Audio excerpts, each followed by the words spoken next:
I'm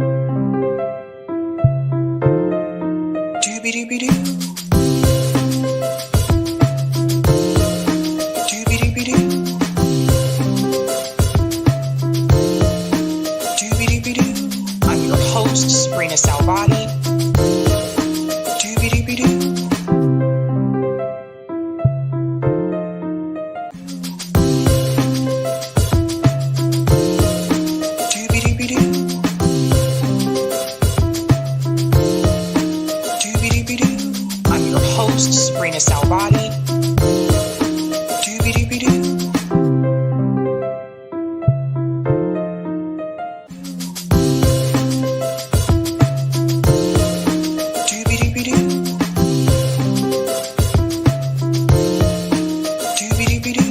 I'm your host, sabrinasalvati.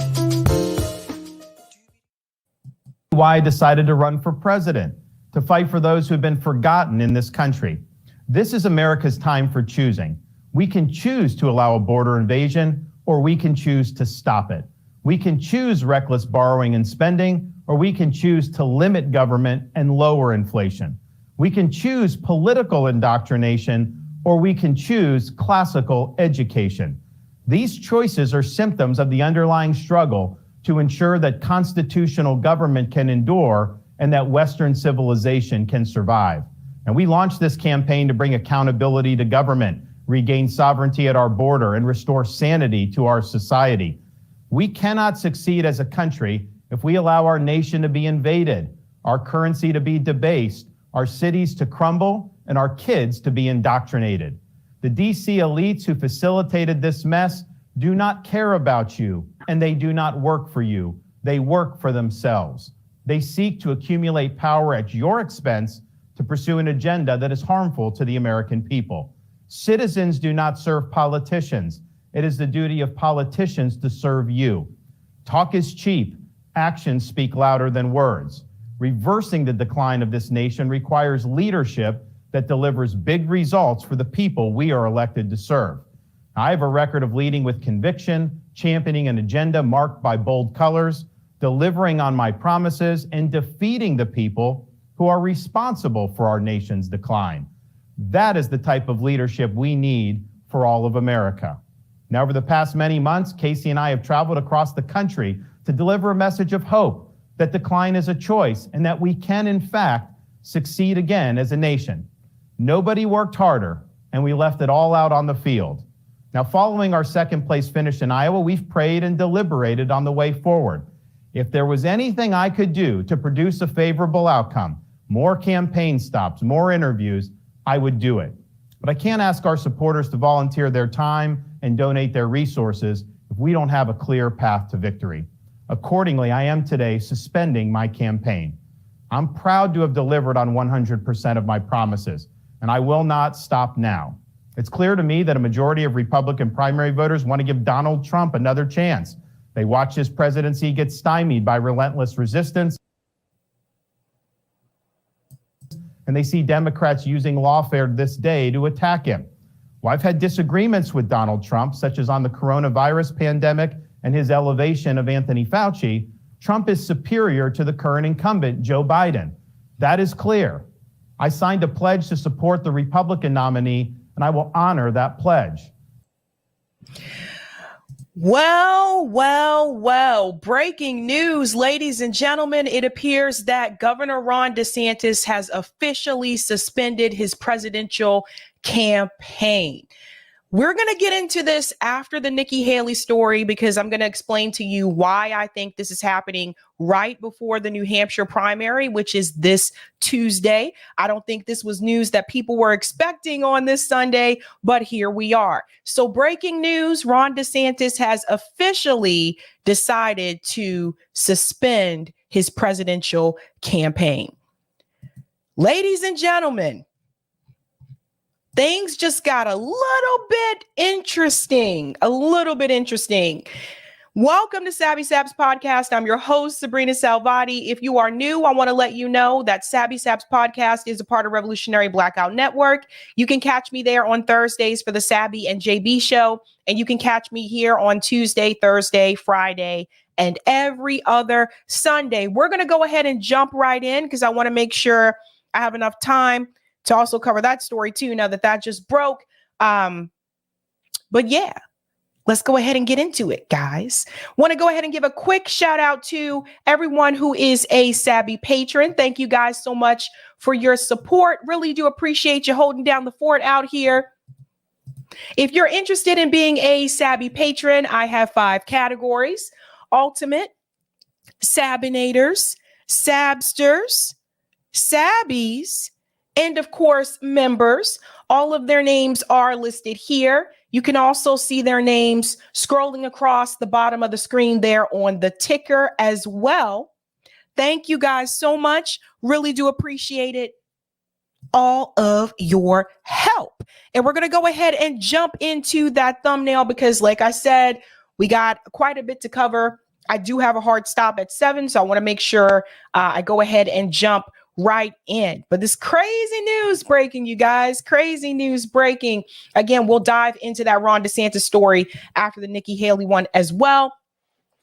Tonight, we are discussing Max Blumenthal and Miko Peled speech. Believe it or not, Max Blumenthal and Miko Peled were actually on the same stage. I think this was the first time this has happened. Very powerful message coming from both of them there. We're going to get into that. We're also going to discuss Dillon upset over the Houthi pirates. And that is that infamous Houthi pirate that you have seen that has pretty much gone viral on social media. Hassan Piker also just interviewed him as well. We're going to get into that. We're also going to discuss Nikki Haley trouble. Oh, Nikki. Prince had a song called Darling Nikki. And something from Nikki Haley's past has decided to reappear. We're going to get into that. We're going to get into this primary election, Super Tuesday, this primary election this Tuesday. And especially, we're going to add in this story about Ron DeSantis suspending his presidential campaign, because those two stories, I believe, are connected. And last but not least, we are going to discuss the Indonesia ICJ alert. Not a lot of people have reported on this story, so I want to make sure you know what is happening there in reference to the I to the C to the J. Let's get into it, guys. Thank you for the super chat, Bunraku Garden. Don't miss the House of the Famous Four on Telemundo. Thank you so much for that. Let's go ahead and jump into our first stories, ladies and gentlemen. So we have covered the story about South Africa taking Israel to the ICJ for genocide. And other countries have spoken out against South Africa, Canada being one of them, Germany being one of them. And I said, Germany, take a step back, read the room. You're probably not the best to comment on this, right? But there have also been other countries that have come out in support of what South Africa is doing. In fact, Indonesia is also filing a lawsuit against Israel at the ICJ. Wait for it, folks. And their reason is different. Because you see, Indonesia is not filing a lawsuit against Israel in reference to genocide of the Palestinian people. They're filing a lawsuit in reference to the occupation. Let's get into it. Here we goes.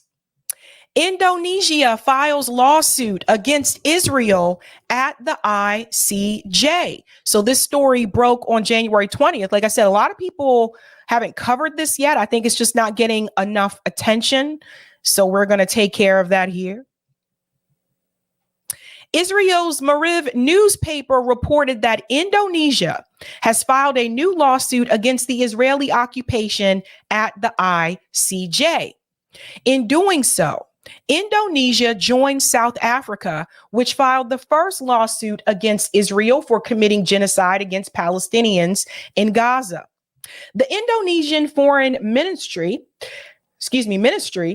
has previously assembled a team of experts to help draft Indonesia's ICJ case to hold Israel accountable for its policies and practices in the occupied Palestinian territories. So this is a little bit different, folks, because all this time that Gaza has been occupied, all this time that the Palestinian people have been forcefully removed from their homes in the West Bank, this kind of has fallen under the radar in reference to the genocide story. But Indonesia is here to remind people how this all began. And what is really important about this particular lawsuit is that Israel cannot point to this and say, but it all started on October 7th. Because this isn't about October 7th. This is about what Israel has been doing to the Palestinian people prior to October 7th. So it will be interesting to see how they try to spin this. According to the local Jakarta Post website, Foreign Minister Retno Marsudi said that the case will help support global order based on international law, as well as support the Palestinians. Marsudi's statement was made ahead of a meeting of dozens of international law experts and academics in the capital, Jakarta. Last week, the ICJ held 2 public hearings as part of the start of looking into the lawsuit filed by South Africa against Israel on charges of committing crimes of genocide against Palestinians in the Gaza Strip. On December 29th, South Africa filed a lawsuit before the ICJ, accusing Israel of committing crimes amounting to genocide in the Gaza Strip, which has been subjected to a fierce war for more than 3 months. For his part, Israeli Prime Minister Benjamin Netanyahu asserted, nobody will stop us, not The Hague, not the Iranian-led axis of evil, and not anybody else. So this is another example that I've pointed to of Israel actually being its worst enemy. What does Israel damage is their mouth. The statements from Netanyahu, the statements from his advisor in these interviews, all of the Israeli representatives that have been on multiple interviews and other discussions where they have made statements so blatant that you can't even deny what their goal is, to remove the Palestinian people altogether. They are their own worst enemy.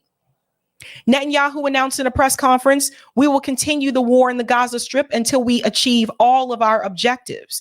The Hague and the axis of evil will not stop us, but did not clarify what he meant by the axis of evil. So again, for those who are just joining, Indonesia files lawsuit against Israel at the ICJ, not for genocide, although they agree with South Africa about the genocide. This lawsuit is particularly about the occupation and the policies and practices of Israel towards the Palestinian people. Way to go, Indonesia, right? Doing the damn thing. And I just want to give you an example here. Now, this is from John Kirby. Because I said before, if anyone is going to hurt Israel, it is going to be Israel's own mouth. A couple days ago, I played the clip from Benjamin Netanyahu where he was proud to use the phrase from the river to the sea.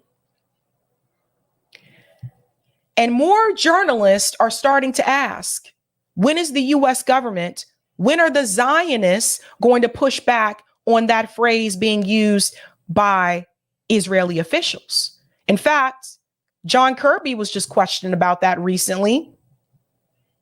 Let's get into this clip.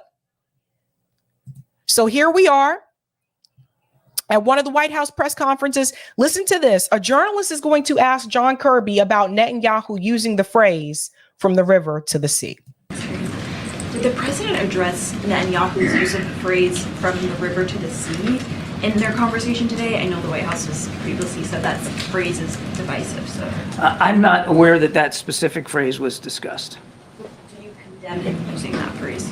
Look, there's a connotation with that phrase. We've talked about this before, but when you use the phrase "river to the sea," it speaks basically to the mantra of Hamas and in their manifesto, where they basically describe the geographic bounds of what they believe to be Palestine. And if you look at it on the map, if you go look at the four corners that they describe it, it's basically the state of Israel.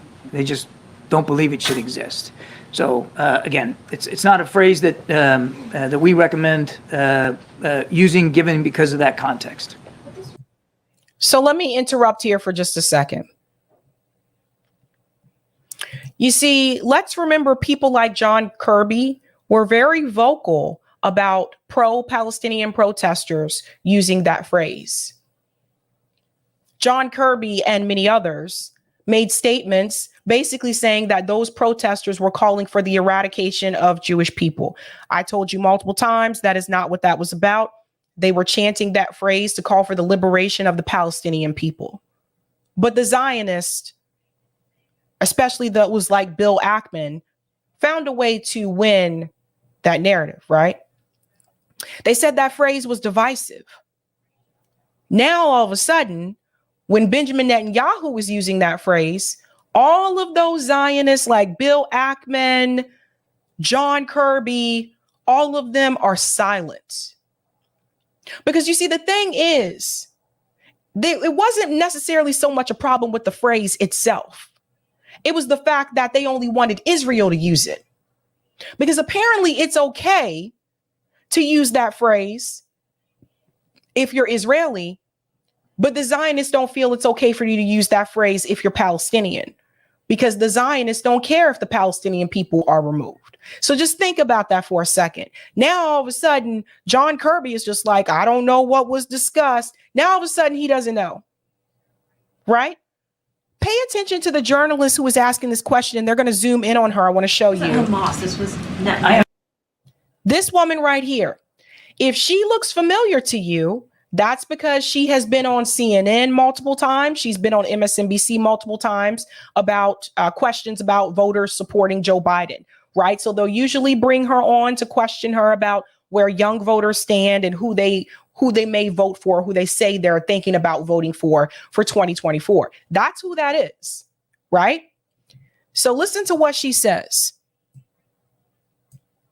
That context. But this wasn't Hamas. This was Netanyahu. I understand. I don't have anything more on that, and I certainly don't have.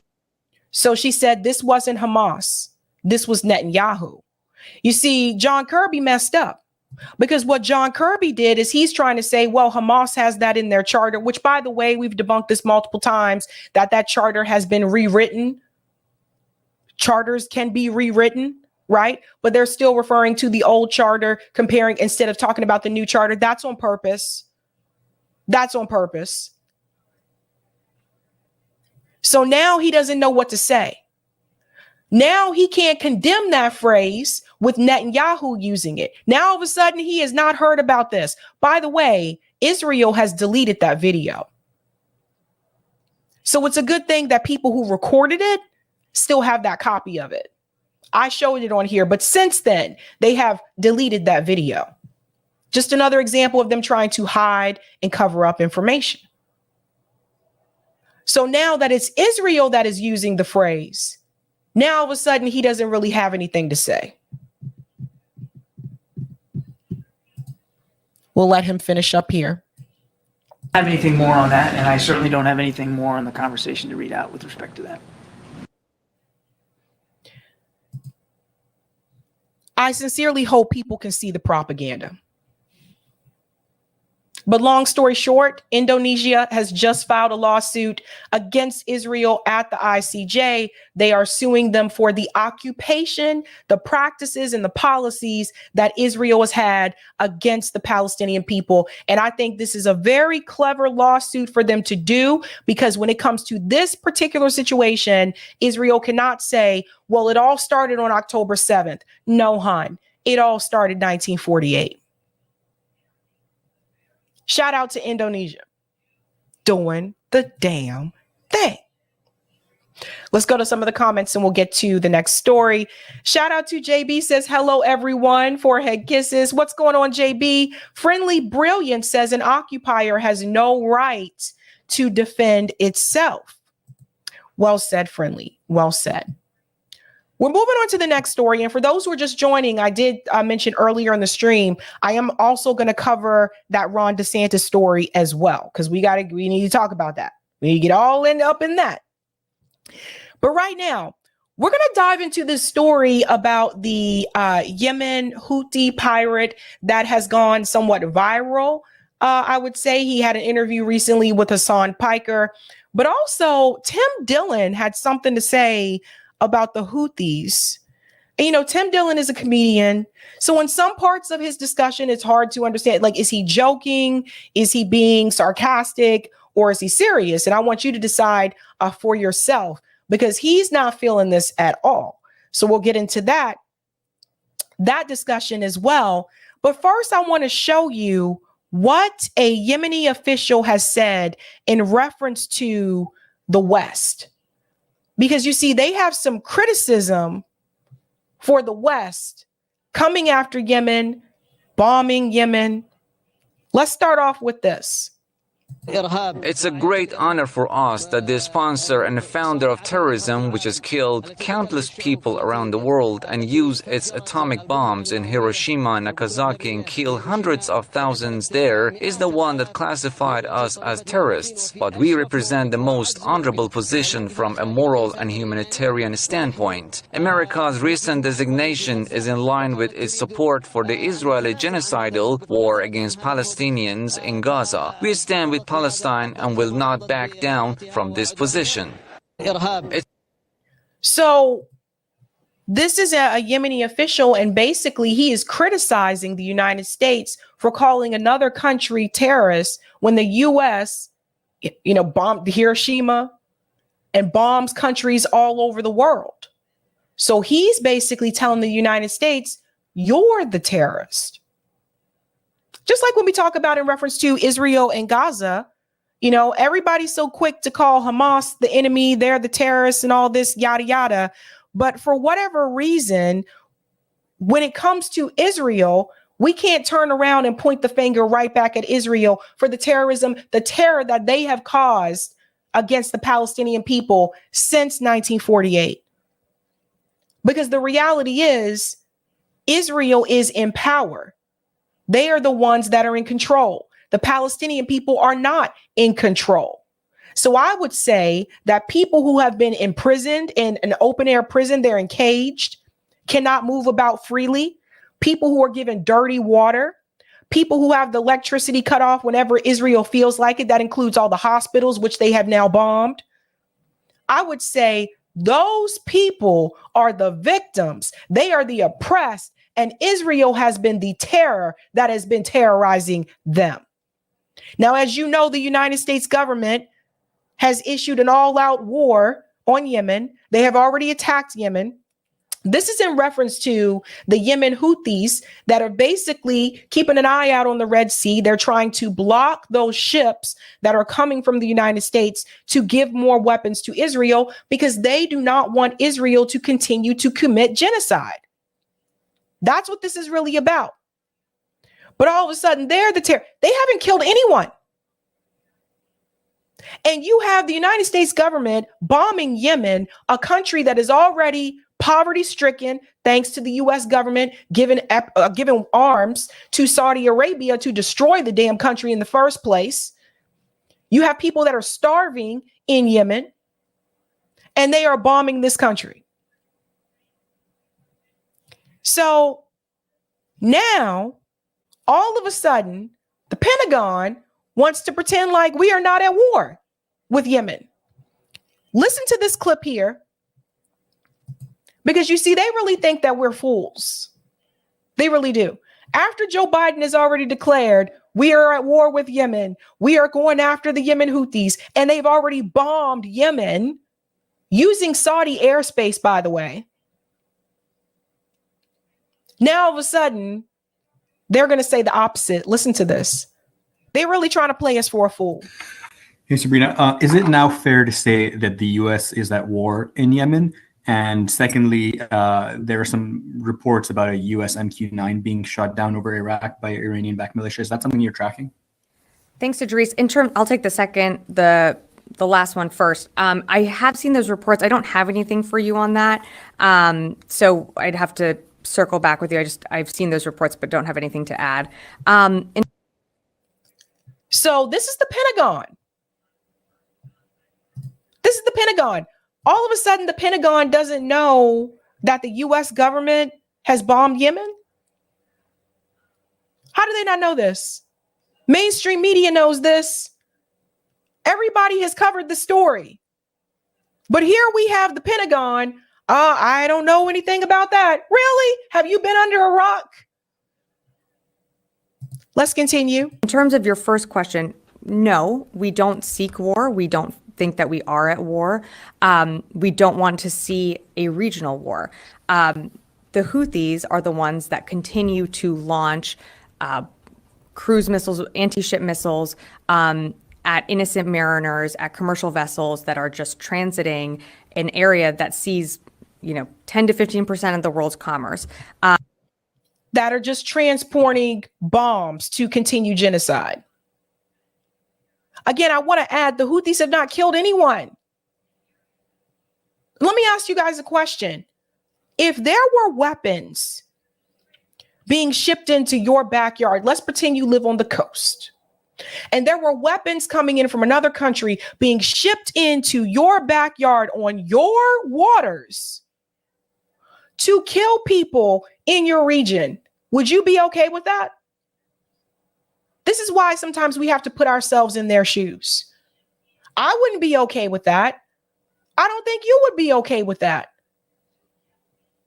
So what other country, what better country to stand up and push back than Yemen after they have lost almost everything? Yemen is unlivable. Have you seen pictures of Yemen recently? This country has been destroyed. What the Houthis are trying to do, they are trying to prevent what happened to Yemen to happen to Gaza. Because I don't see anybody trying to rebuild Yemen, okay? With all these talks at the World Economic Forum, with people like Zelensky saying, you're going to help us rebuild Ukraine, and you're going to help us defeat Russia. I don't see anybody trying to rebuild Yemen. Anybody trying to rebuild Afghanistan? Don't think so. Who's trying to rebuild Syria? Okay, think about that. The U.S. is what we are doing with our partners is self-defense. We certainly don't want to see this widen out to a regional war, and we don't want to see this continue, which is why you have seen the action that we've taken. And as the secretary has stated before, we will continue to take that action if we need to. Notice how whenever the United States strikes another country, the narrative is we are in defense. We're defending ourselves. Have you guys ever noticed that?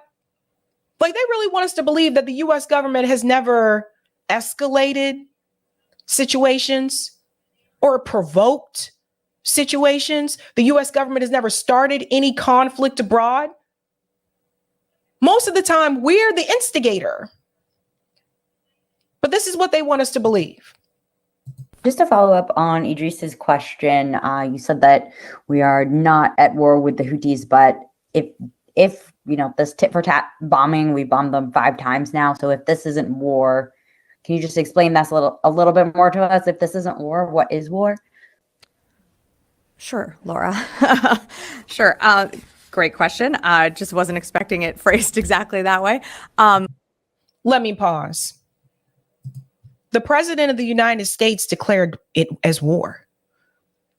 Remember the statement that was released from Joe Biden from the White House? I read it on the show. Now, all of a sudden, the Pentagon is saying the exact opposite. That was a great question. The journalist who asked that question, we've bombed them 5 times already. Is that not considered war? Does it have to be 10 times, 20 times? The president already declared war. I don't know this woman. I'm not familiar with this woman who's speaking on behalf of the Pentagon, but I don't think she really knows what she's talking about either. Look, we do not seek war. We do not we are not at war with the Houthis. In terms of a definition, I think that would be more of a clear declaration from the United States. But again, what we are doing and the actions that we are taking are defensive in nature. This goes to show you the communication breakdown between the White House and the Pentagon. Now, I just want to remind everybody that our defense budget is over $800 billion. And the Pentagon and the White House, they can't even get on the same page in reference to communication. You got the White House saying we're at war with Yemen. You got the Pentagon saying, no, there's no war. It's just defense in nature. $800 billion for a defense budget, and she don't even know if we're at war. The rest of us know we are. How much is her salary? I wonder. I would turn back to the fact that there have been over 30 attacks by Houthis on 50 different nations that are transiting the Red Sea at this time. I can only repeat so many times that we do not seek war with the Houthis, but we will take self-defense actions if we need to protect our troops, to protect commercial shipping, and to... Let's pause here for a second. Lance said, I guess he was responding to not me. I was literally just typing the same thing. They found a brown propagandist. Exactly. You guys noticed that? Look who they chose to come speak out on behalf of the U.S., defend the U.S. actions against Yemen. You see, this is on purpose. Now I want you to pay close attention to something that she said, because she kind of reveals herself here. Listen to this. The different nations that are transiting the Red Sea at this time. I can only repeat so many times that we do not seek war with the Houthis, but we will take self-defense actions if we need to protect our troops. To protect our troops. The Houthis haven't killed anyone. It's not about protecting any troops. It's about protecting capital. That's what it's about. Listen to this. To protect commercial shipping and to ensure that freedom of navigation is still allowed through international waterways. Freedom of navigation to kill people. Her name's Sabrina. How dare you share my name? How dare you share my name, woman? No. No. So this is important because obviously the media has already got the narrative out that the U.S. is attacking Yemen, etc. And the narrative from mainstream media, again, even with this particular situation, is also backfiring the same way the Israeli narrative backfired in mainstream media in reference to the war in Gaza. Because you see, one of the Houthi pirates actually went viral. Like, this guy's everywhere.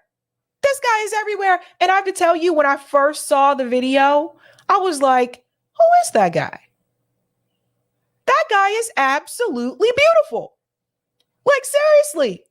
And to me, it's just like, when I saw the video and everything, I didn't see, the United States like, these are dangerous, evil people. Really? Let's see. Let's get into the Yemeni pirate who went viral, because this is the guy that Tim Dillon has a problem with. Listen to this.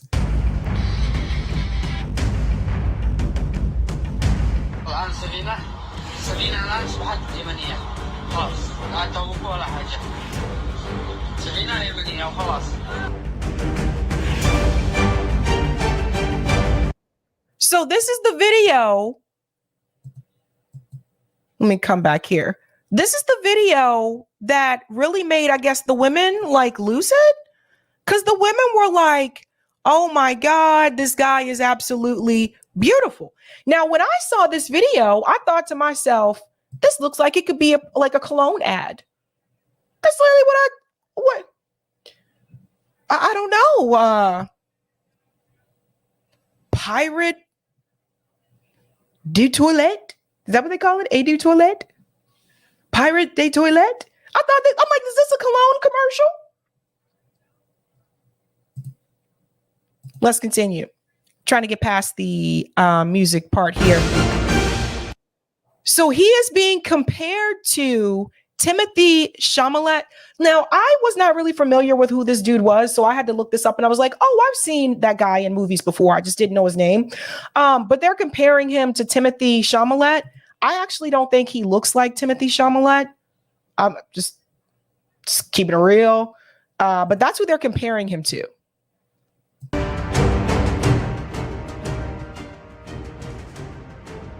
And I'm just going to scoot it up a little bit here.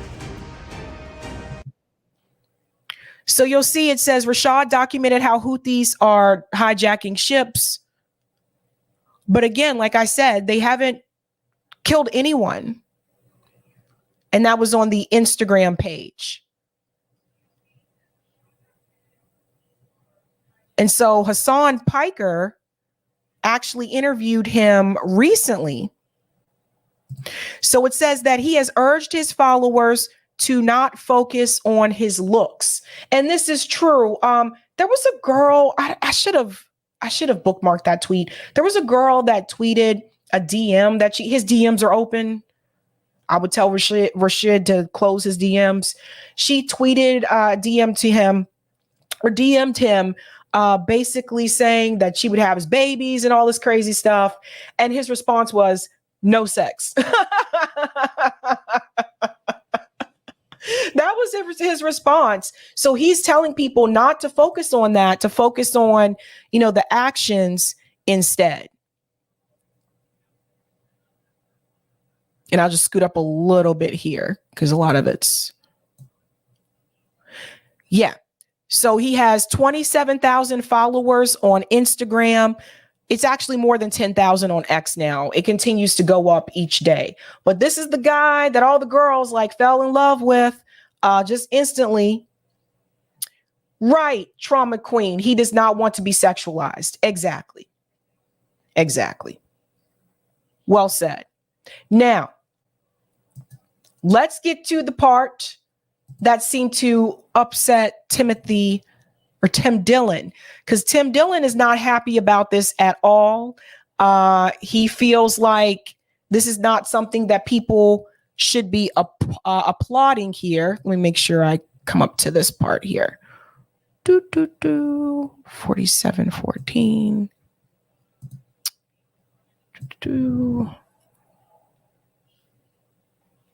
Okay. Right about there. Okay.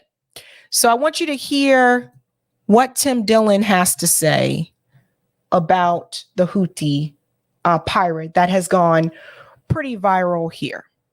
So let me pause it for just a second because he talks about the other thing.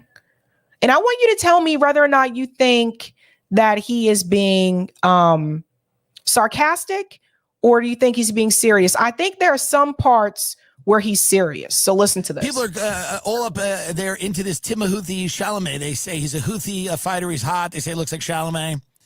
Fighter with terrorists on hijacked ship banned from TikTok after going viral as hot Houthi pirate. Let him be hot on TikTok. He's going to die. We're going to kill him. You're not going to win against America. Stop. So let's pause there for a second. When he says that he's going to die, you're not going to win against America. They've actually been pretty successful. That's the thing. They've been successful at stopping the ships without killing people.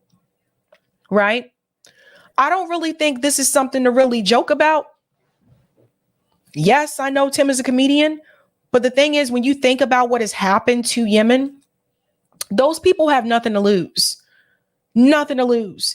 If you see pictures of the destruction that Saudi Arabia has, what they've done to Yemen, starving children, we're talking about starving children in Gaza, children starving in Yemen as well. There's nothing left for those people in Yemen. They have nothing to lose. Now, some people will say, well, they have their life to lose if they're choosing to stop these ships. There's nothing left for them there in Yemen, though. That's the thing. That's the scariest thing. When you have nothing to lose, you are willing to go all out because what is left at home for you? There's nothing. There's nothing. Let's continue. A Houthi, the Yemeni pirates are going to win. Let him be hot for the last few minutes of his life. Let him be attractive. He is very attractive. I'm sure he's all death to America. That's not turning any of us off, by the way. People are going to flick their bean to you and jerk their cocks to you all night. You can fucking say death to America all you want. It doesn't matter. We are still going to fucking whack it to the idea of you fucking us on that boat. Now, does he say anything? Does he talk? I think he might, but this is a video of it. Is it death to America? No. You want to just watch this one? Let's watch it.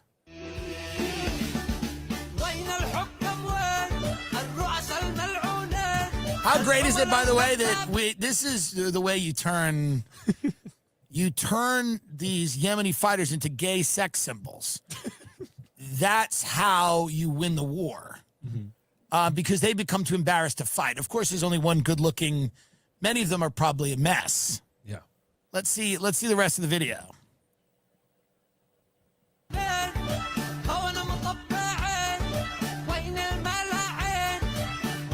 By the way, it's like I'm not trying to be critical here, but like, is this what terrorism is now?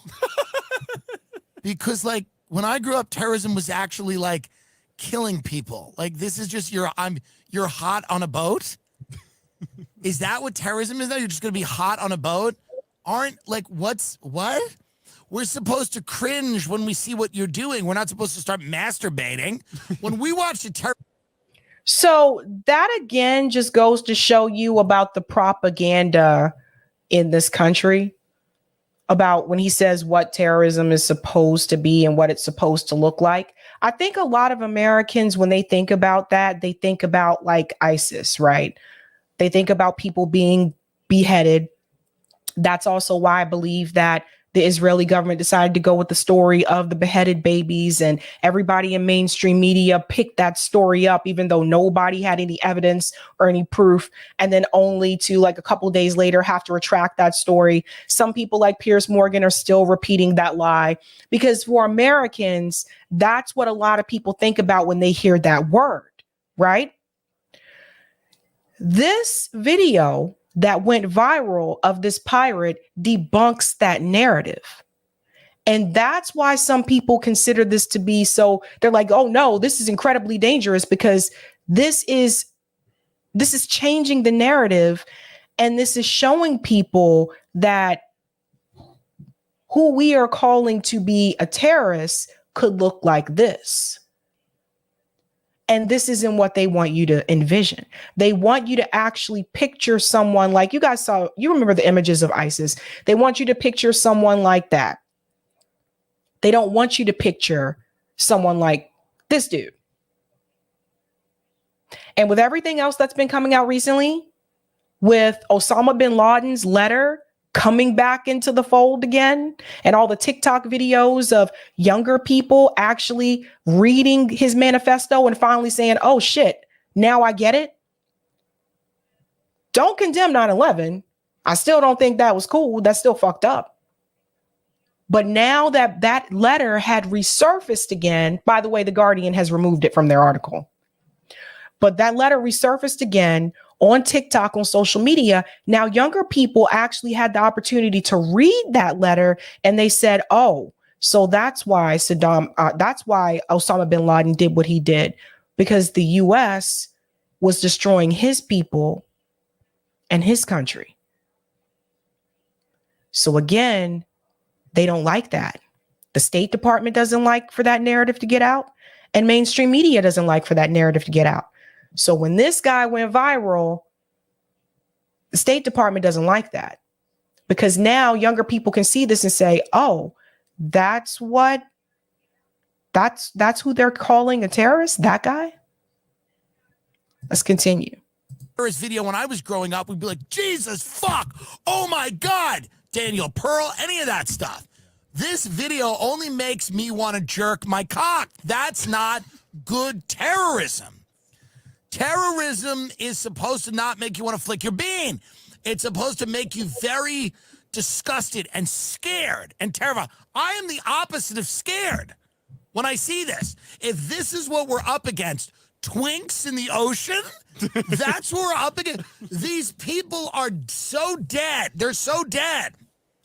Well, just bomb them with fucking fat people. One person that lives in Cleveland could take out that whole boat and crush this. Let's see the rest of this. Does he? Let me pause here for just a second. What Tim doesn't seem to understand when he makes the statement, these people are so dead, he doesn't understand, or maybe he does know and he's just trying to be funny. But the thing is that there's nothing in Yemen. Nothing. This country has been destroyed. This country has been demolished. A lot of these people have lost an entire lifeline of families. There's nothing there. So when he says these people are dead, again, they have nothing to lose. They have nothing to lose. Say anything? Does he do anything? I think it's just like a thirst. Not even a death to America. He's doing a third strike. He's about to die.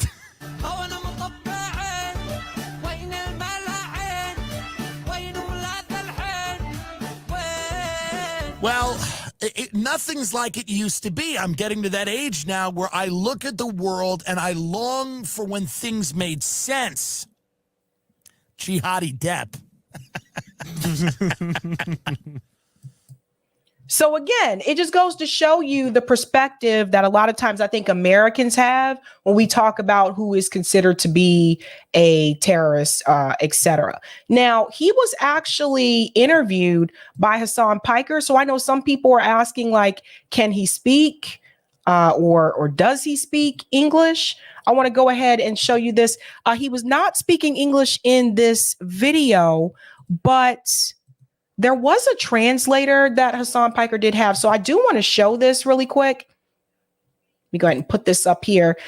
So far, and please correct me if you've seen something differently. I haven't.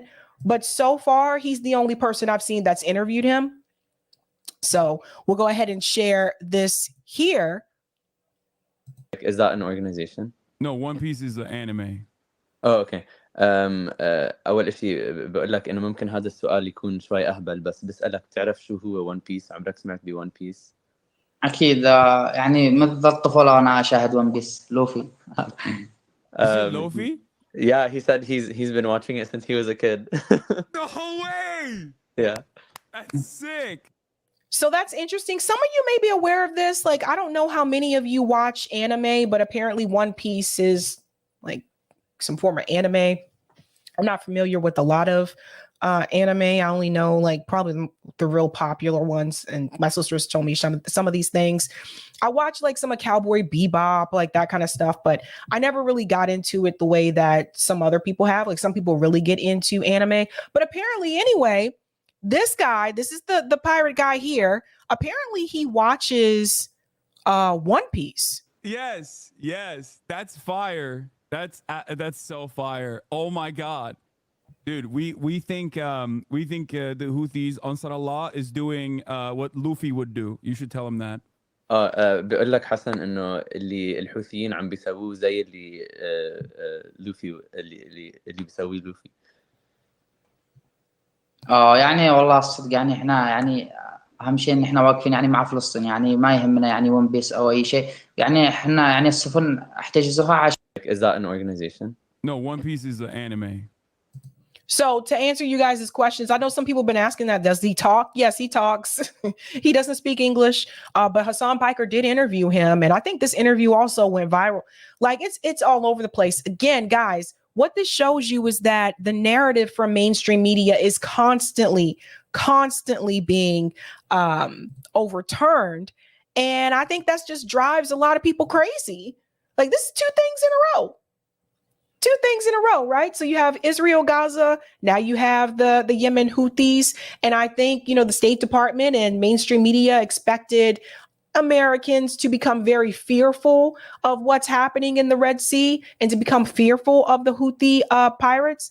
But that's not that doesn't seem to be happening from what I've seen, again, I still think that a lot of our politicians still think that it's like 2003 or 2008. I don't think they're starting, or maybe they are now, but I don't think they really realize that, particularly a lot of the younger people, they're more likely to research this on their own to see if you're telling the truth about these groups of people.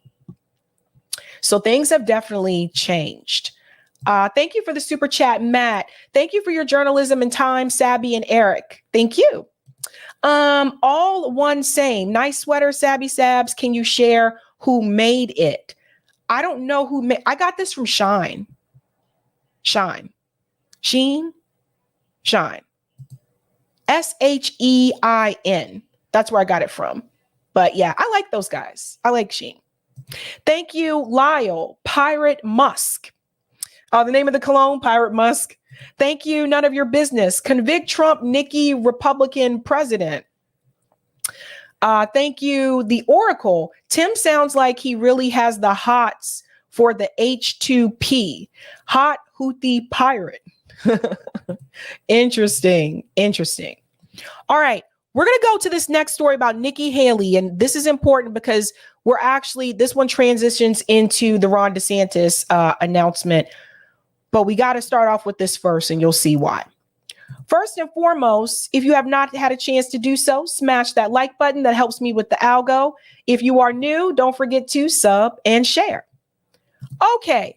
If you have not heard, it appears that a story from Nikki Haley's past has resurfaced. It involves 3 people, Nikki and 2 other men. Now we're going to talk about this story, and then we're going to transition into the Tuesday New Hampshire primary race. And I'm going to tell you how this is all connected. First and foremost, we're going to go back in time. Some of you may not remember this, and some of you may cringe at the video because it's an old video. But apparently, when Nikki Haley was running for governor, I told you all these stories come back. Nikki Haley was running for governor. She was accused of having extramarital affair. Not 1, but 2. She denied it. But now those stories have resurfaced again. And now there are claims that she lied about those extramarital affairs. Now, why is this important? Because obviously Nikki Haley is running for president. She's running for president through the Republican Party, which claims to be about family values. And Nikki claims to care about family values. So let's go back to when that was first announced. And it was actually TYT. This is so old school. You guys are going to laugh at the video footage. But TYT, I remember when they announced this, when Nikki Haley was running for governor. And again, it is back in the news again. How will this affect her come this Tuesday in New Hampshire? Let's dig in. Now we have a lobbyist. His name is Larry Marchant, and he was on Bauer's side. Bauer is running against Nikki Haley for governor of South Carolina, and he was raising money for Bauer, and all of a sudden he's popped out of the woodworks, as it were, to say, oh yeah, I also banged her. Now this seems a little random if you ask me, but first let's let the man speak, and then we'll come back and talk about it. What happened was one time, one of those things, we'd gone to dinner, I had some drinks, and things happened, and that was it. It was one time only. Physical relationship has been used a lot lately. I spent the night with Miss Haley, and we had sexual relations.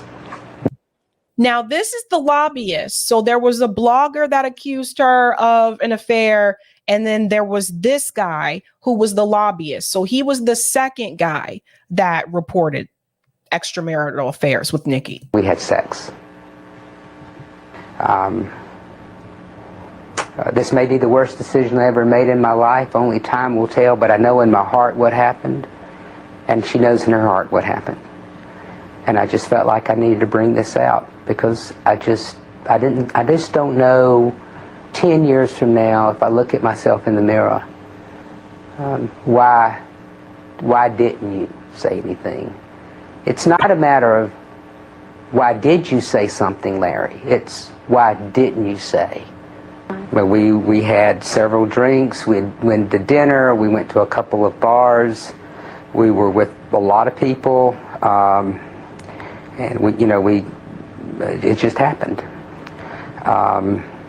But it did. And, I know she was making some very, very strong statements about her relationship, and it bothered me.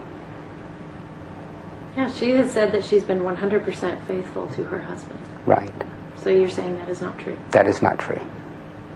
Well, no, we had sexual relations, okay? I don't want any innuendo here. First, we weren't worked up from hand love, and then all by the end of the night, we were in doggy style, So this was reported. I know this is an old video. A lot of you are like, holy crap, that's jink. Yeah, this was 13 years ago when this was shared on YouTube, actually. But, so again, as I said, Nikki Haley denied that. But now there are claims that say that Nikki Haley was lying. Now, I don't know. Look, I know someone said in the chat, they said, I don't like Nikki Haley, but her private life is a thing between her husband and her. Not when you're running for office, it's not. Not when you're running for president, it's not. They dig up everything that they can. But look at what was released recently from the Daily Mail. Now, this is interesting. It says Nikki Haley did cheat on husband Michael, had affairs with her comms consultant, and a married South Carolina lobbyist before she became governor. Sworn affidavits and new witnesses claim. So there are new witnesses that have now come forward. And it says here, Nikki Haley, 51, denied claims she cheated on her husband, Michael, before she became South Carolina governor in 2010. Now, multiple GOP insiders tell Daily Mail that they were intimately aware of Haley's infidelity at the time, saying it was totally out in the open. Communications consultant Will Folks, 49, and lobbyist Larry Marchant, 61, both signed affidavits in 2010 alleging they had a sexual relationship with Haley. So both of them signed affidavits. Again, if you're not out here running on family values and being a good Christian, oh boy. So let's jump in here. New witnesses have come forward telling Daily Mail that Haley's denials of two alleged 2008 affairs are false, and that the supposed trysts were brazen and widely known among South Carolina politicos. Woohoo! While the contents of the affidavits were described by a major news outlet at the time, this is the first time they have been published outside of Folks' own document, which he published on his blog.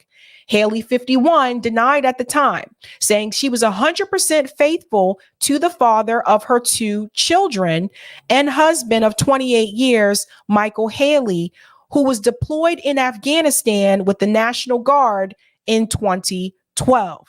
So let me just say something real quick. Growing up as a military kid, listen, I got some stories for you, okay? Because a lot of these wives, when their husbands were deployed, a lot of these wives were sleeping around. I'm just keeping it real.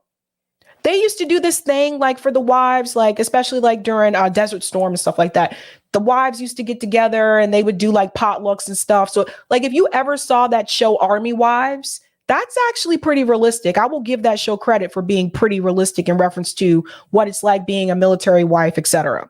But I'm just going to keep it real with you. I may have been young, but I knew what was going on. Even during Operation Desert Storm, some of those military wives was cheating on their husbands while their husbands were gone. And then the husbands would come back. Next thing you know, the wife is pregnant. How you get pregnant? And I haven't been here. Just keeping it real. I'm just letting you know. So don't be surprised. Let's go on a little bit more. And again, here's the gentleman here. There's the guy that was in the video, the one you guys said had a bad toupee. And then this is the other gentleman here. So you have Larry Marchant and you have Will. This is Will Folks, right? So let's go on. Woo! But multiple GOP insiders told DailyMail.com that they were intimately aware of Haley's infidelity as a South Carolina lawmaker, including tales of steamy liaisons in the back of her Cadillac SUV, canoodling in her lover's laps at bars, and nights spent together in a Columbia, South Carolina duplex. So I went to the University of South Carolina. I graduated from the University of South Carolina, which is in Columbia, South Carolina. There's not a lot to do in Columbia, so things kind of get around. Like if a couple people saw you, especially if you are a public figure, and a couple of people saw you out and about with the man that was not your husband, those things don't stay quiet. Just keeping it real. Haley has not responded to Daily Mail's request for comment as of the time of publication. The news comes as Haley's campaign gears up for the January 23 New Hampshire primary. January 23rd, New Hampshire primary, a fight to regain second place in the race for the Republican presidential nominee after Ron DeSantis secured a 2-point margin over her with 21% of the vote in the Iowa caucus on Monday. Sources spoke to DailyMail.com about Haley's alleged affairs after noticing her rosy references to her relationship with her husband, a major in the National Guard who is currently deployed in Africa on her presidential campaign trail. I'm doing this for my husband and his military brothers and sisters. They need to know their sacrifice matters. Her most recent campaign ad opens with photographs of Michael's 2013 homecoming from his first deployment to Afghanistan. So, I don't know, but Nikki. Now, let me tell you something else about Nikki, because we got to talk about what's happening Tuesday. Last night, when I was watching the Houston Ravens game, every commercial break, I saw Nikki Haley's ad. Every commercial break. So Nikki Haley has been running ads nonstop. I told you I'm hearing her ads also on sports radio, on the Sports Cub. I'm hearing her ads. And I just wanted to watch the game last night, because I knew I was going to talk about Nikki's stuff today. So I was like, yesterday was like my day, politic free, and let's just focus on the game. No. In comes Nikki. She's everywhere. Now we fast forward to Tuesday, the New Hampshire primary, right around the corner. Something else that was supposed to happen has not happened, and I wonder how that's going to change this race. Did you know there was supposed to be another debate right before the New Hampshire primary? That didn't happen. Want to know why? Let's see. Emoji Dude actually brought this up. Listen to this. There was supposed to be a debate tonight. Did you know that? But not anymore. ABC and CNN both canceled the Republican primary debates they had scheduled ahead of next Tuesday's primary in New Hampshire after Donald Trump and Nikki Haley declined to participate. Now, Trump also skipped the previous debates and nevertheless won Iowa with 51% of the vote. Nikki Haley has absolutely zero reason to do single combat with Ron DeSantis, who's way behind her in New Hampshire. The Granite State looks to be make or break for Haley's campaign. She's hoping independents will break for her. The latest tracking polls are not looking amazing. So, no more debates, no more drama. For once, a lack of drama might work to Trump's advantage. Jennifer Horn is the former chair of the New. Okay, I just wanted you to hear that part there, that there was supposed to be a debate right before New Hampshire. Nikki Haley and Donald Trump, I guess, opted out to not do the debate. Now, that's interesting because I want to show you the polls. Because right now, and this is all going to change because of what just happened with Ron DeSantis. We'll get to that story as well. When we're looking at the polls, listen to this. New polls released this week show around 50% of likely New Hampshire Republican primary voters support Trump, while Haley remains stuck in the mid to high 30s. So Donald Trump is beating Nikki Haley in New Hampshire by double digits. That is higher than it was 2 weeks ago. After Donald Trump won the primary in Iowa, he has increased his lead against Nikki Haley in New Hampshire. remember, before the Iowa results, they actually said this on the mainstream media that Nikki had a chance in New Hampshire because she was actually very close to Donald Trump in the polls. But after Donald Trump won Iowa, all that changed. So he's ahead of her double digits in New Hampshire. Now comes this question. In reference to the VP watch, would Donald Trump select Nikki Haley as vice president? Well, let's hear from him himself. So you don't have to guess anymore. Listen to what he says. She is not presidential timber. Now, when I say that, that probably means that she's not going to be chosen as the vice president. You know, you can go.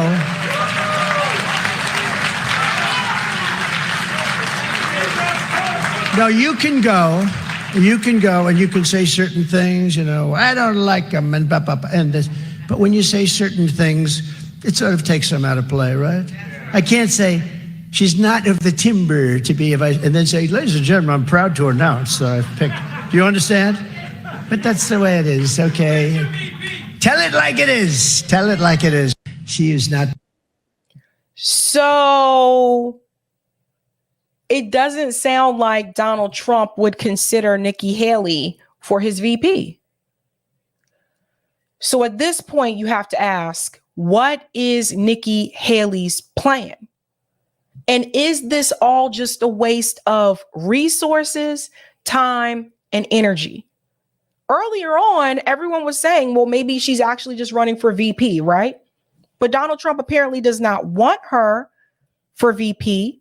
In fact, when we talk about wasting time, energy, and resources, there was actually a Republican supporter, not a supporter of Nikki Haley, but a Republican voter who confronted Nikki Haley in person. And he just want to know, why are you wasting resources? Check this out. Good to see you. Nice to see you, Dean. Oh, I love that. We don't get out and vote on Tuesday. It's important. Yeah. So can I ask you just like a tiny question? Yeah. Do you think it's responsible for politicians to spend like $100 million in Iowa on TV ads, which go to mainly news stations that have lied to us for years, when there's homeless veterans out there that could use that money? When you didn't even come close to beating Trump, and you spent like $100 million in TV ad money? Do you know my husband's a veteran?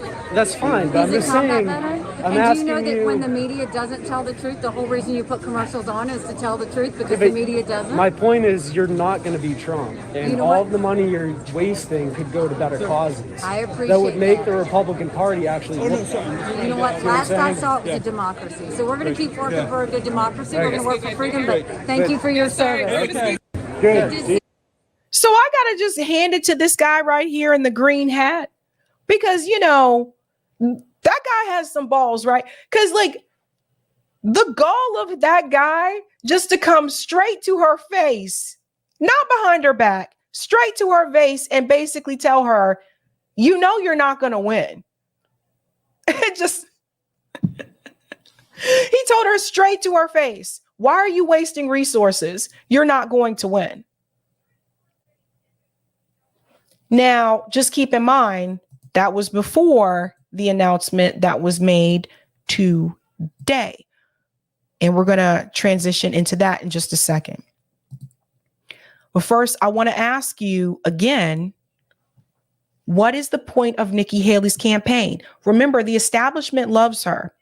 We have liberals out there cheering for Nikki. I can't make this up. I can't make it up. The donors love Nikki Haley. She seems to have the most ads from what I've seen so far. I can't get away from this woman on the screen or on the radio.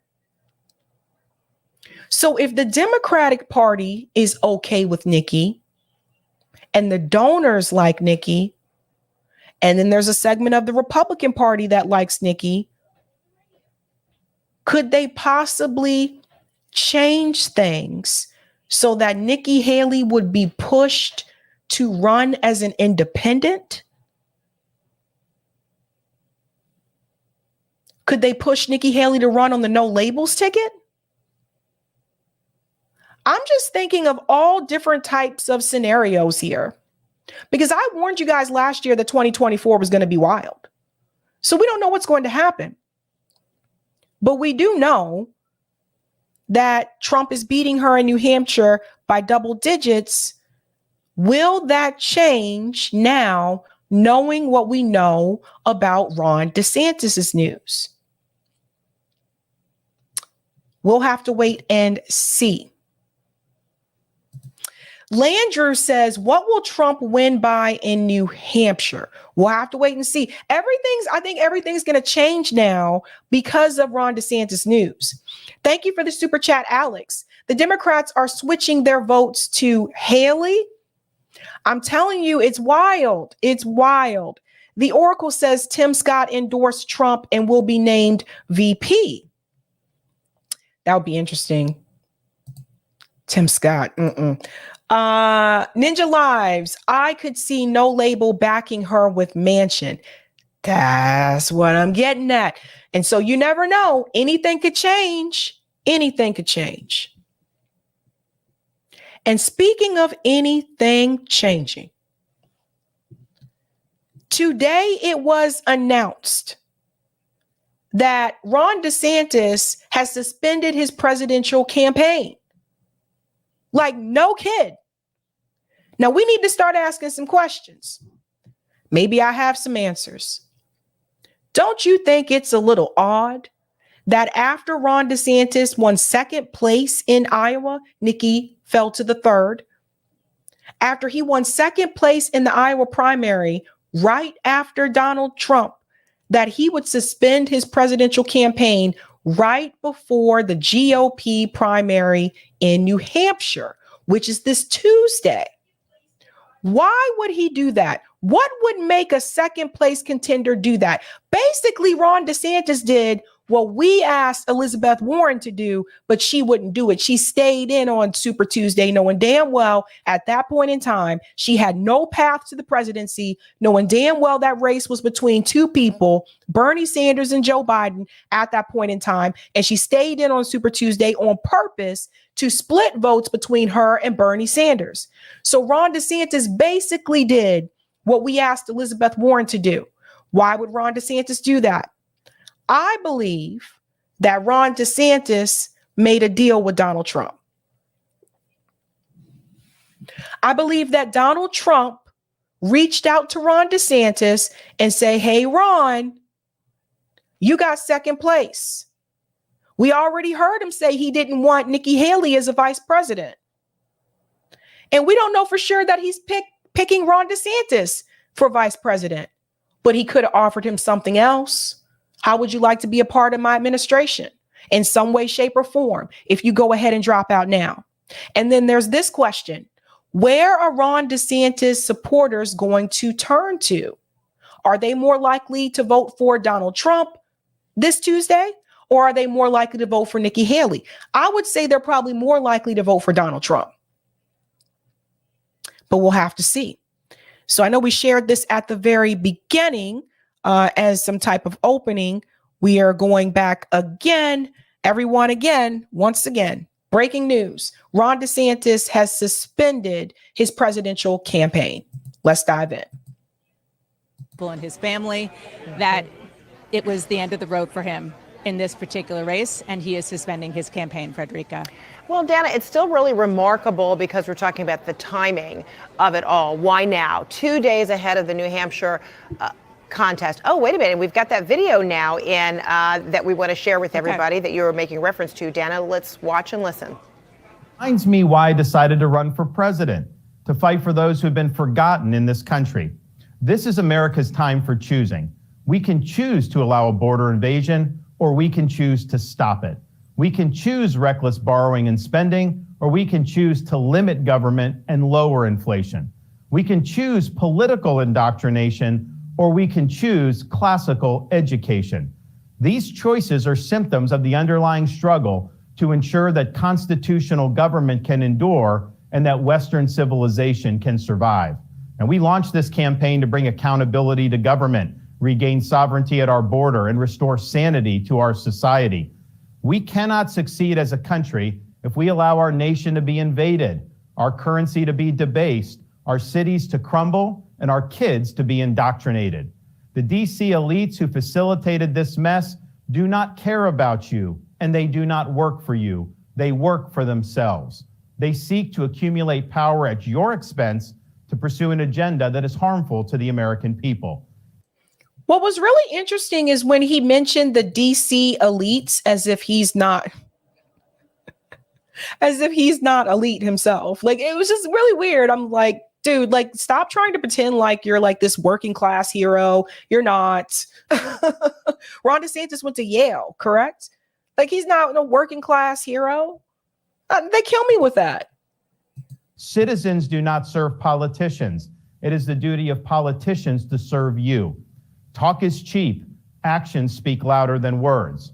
Reversing the decline of this nation requires leadership that delivers big results for the people we are elected to serve. I have a record of leading with conviction, championing an agenda marked by bold colors, delivering on my promises, and defeating the people who are responsible for our nation's decline. That is the type of leadership we need for all of America. Now, over the past many months, Casey and I have traveled across the country to deliver a message of hope that decline is a choice and that we can, in fact, succeed again as a nation. Nobody worked harder, and we left it all out on the field. Now, following our second place finish in Iowa, we've prayed and deliberated on the way forward. If there was anything I could do to produce a favorable outcome, more campaign stops, more interviews, I would do it. But Does that include personality? Because Ron DeSantis this dude has no personality. None. It's like, and you can tell, like, even like during times, like in interviews, you can also tell during the debates, he just looks very uncomfortable. He obviously not the most social person out there, but dude has no personality, like zero, you know? And that's one of the reasons why I think his campaign has had some of the struggles that it's had. That and the fact that dude was running on culture war and not on the economy. He was so focused on, we're going to talk about this about trans people and this about Disneyland and the books and banning the books and yada, yada. I'm just like, dude, do you realize like people are struggling to put food on the table right now? Do you realize this country is going through an inflation?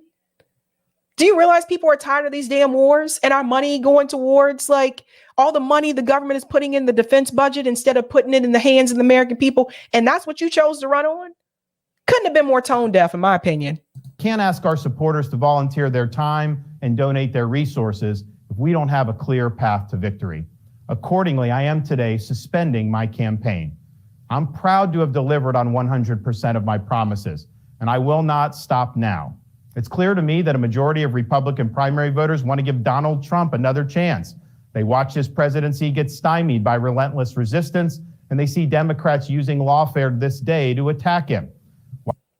Don't you guys think it's strange that people who are, so for example, Nikki Haley was in third place in Iowa, Ron DeSantis was in second place. You would expect the lower ranked candidate to be the one to drop out if they're going to drop out at this point in time. But instead, second place drops out. And that's why I believe Donald Trump offered him something. Probably not VP, but I think he offered him something, some type of position. Hey, if I win, I think you would be great at this position in my administration. Because like I said, if you got second place, why would you drop out before New Hampshire?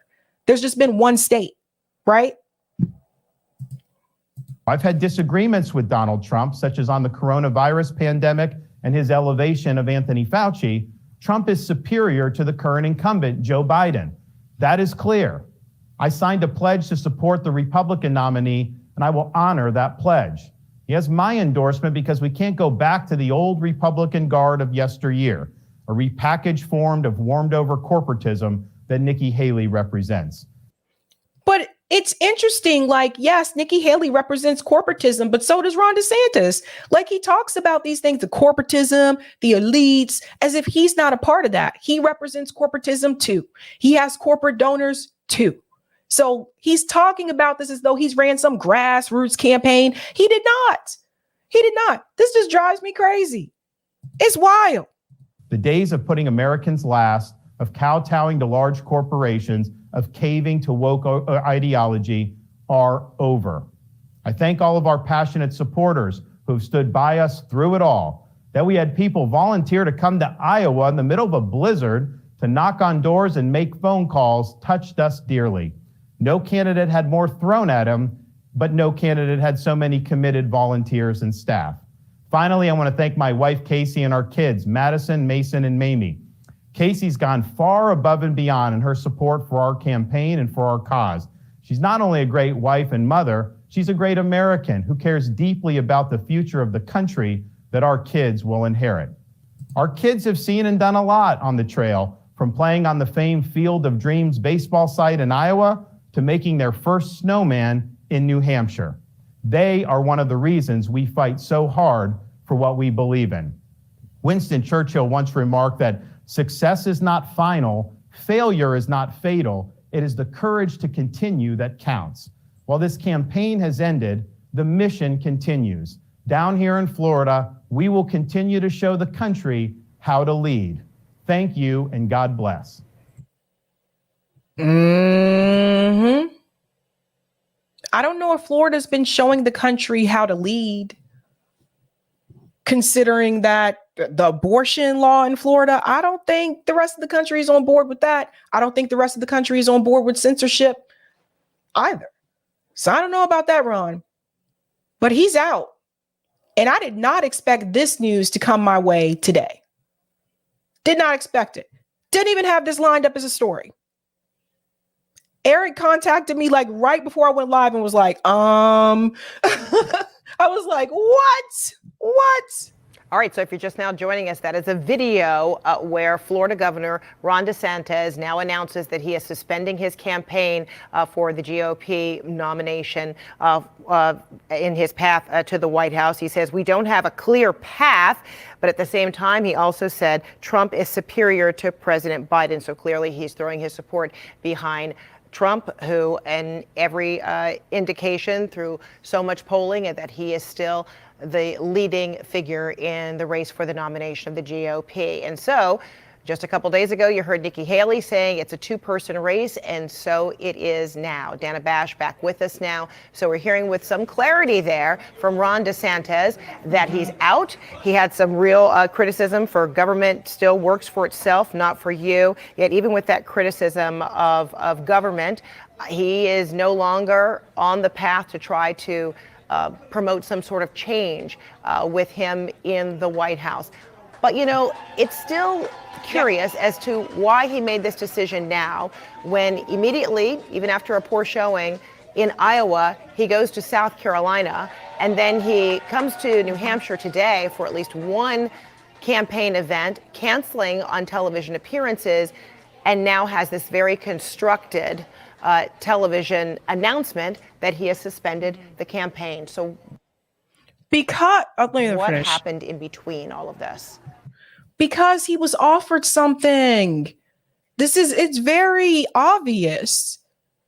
It's really interesting to me the way that they have these discussions as if they've never talked about this before. These people have been doing this for years. It's like, it's very obvious that he was offered something. Drop out. Just like, remember when Beto, when all of in the Democrat primary 2020, remember when Beto dropped out and then, you know, Pete dropped out after South Carolina. Actually, I think Beto dropped out before South Carolina. But remember, like, Pete dropped out after South Carolina. Amy Klobuchar dropped out. Was Tom Steyer still in? I think he dropped out too after South Carolina. Anyway, notice how they all kind of like, again, I believe there were some calls that were made, just like Obama made some calls in 2020. I believe there were some calls made this time around, and Ron DeSantis was basically convinced, listen, if you drop out now, we'll help you do this. Now, here's the real question. Where are Ron DeSantis supporters going to go? I want to hear from you guys in the chat. I should have created a poll for this. Darn it. Where are his supporters going to go? Do you feel his supporters are more likely to now in turn vote for Nikki Haley, or are they going to vote for Donald Trump? Because if his supporters go towards Donald Trump, it's a wrap for Nikki. Like, it's a riggedy wrap. I'm just keeping it real. Let's see what people are saying in the chat. Rondo says Trump. Dogmain said they are going to Trump. Miguel says Trump. Miss Pamela says Trump. Adam says Libertarian Party. That's interesting. Saul says Trump. Jay Thomas to Trump. Bad Cookie says his supporters will go with the flow and support Trump. Wow. Robbie says Trump. Yeah. So most people are saying Trump. I don't think anyone said Nikki. Did anyone say? No. I didn't see. Who the hell is a Ron DeSantis voter? I've never met one. That's really interesting, though. I've never met one. But I also live in Massachusetts, so just keep that in mind. Emily said that Nikki is dropping because Phillips is surging in New Hampshire. Dean Phillips, that one is such a bizarre one to me. But anyway, ladies and gentlemen, it is what it is.